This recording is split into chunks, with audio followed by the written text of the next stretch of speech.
So a Bitcoin fork is, again, the nodes that decide what language to speak.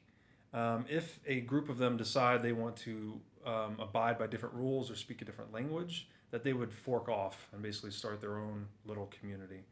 And the most notable one of these events was the Bitcoin Cash fork, which was essentially a group decided that they wanted to have larger blocks, so larger blocks of transactions, such that they could create more transaction throughput.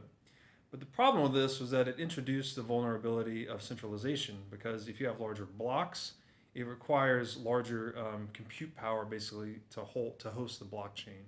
So this would have compromised the decentralization of Bitcoin and would have rendered it vulnerable to attack.